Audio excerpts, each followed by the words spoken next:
jail doesn't work. For me, it never did. Ellie Donahue was in and out of jail for years, always because of her drug addiction. I can't even count the times that I had sat in jail.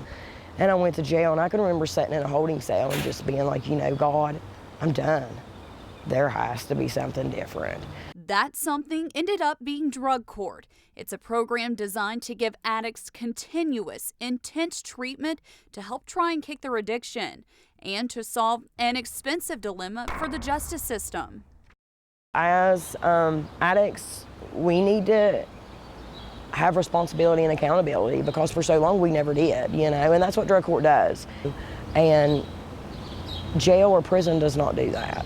They don't, you go and do your time and then you're out, and then you're supposed to be rehabilitated, and that's not the case. Each day a drug addict sits in jail, it costs you, the taxpayer. According to the West Virginia Division of Corrections, to keep someone in jail in West Virginia per day, it's more than $48. For prison, it's much more, at almost $78 a day.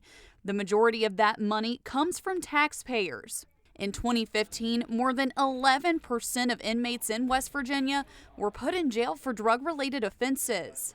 Either go to jail, be in there for a few years, lose my family, or do the program and be able to retain my family.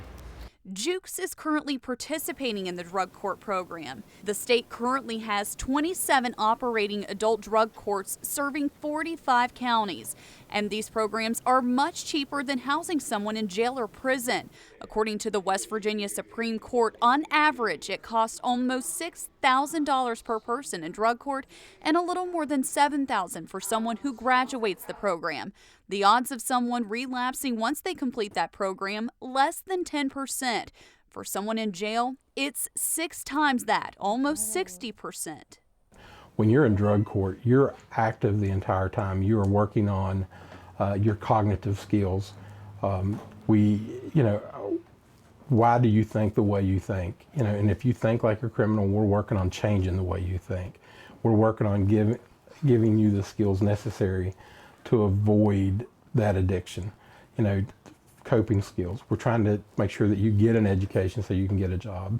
So, and you need to have all those things before you can complete our program. To get out of prison, you just got to finish your time. Drug courts do work. I've seen it personally. They're cost effective.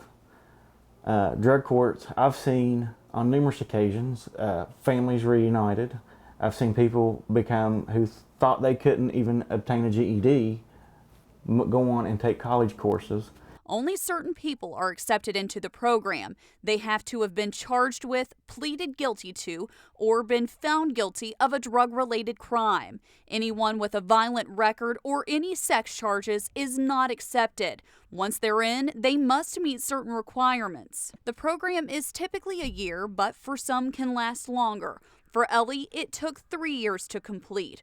Her recovery process has now come full circle. She helps others who are fighting a battle with addiction every day as a project coordinator for a prevention coalition in Lincoln County. She says she owes a lot of her success to Drug Court. Her road to recovery was long and hard. I never forget the last time I ever used. It always stays very, very true in my mind. And every day is a struggle to stay clean. But she says her battle with addiction is a fight that she ultimately won. You know, do I miss that lifestyle? Absolutely not. My worst day sober is better than my best day high.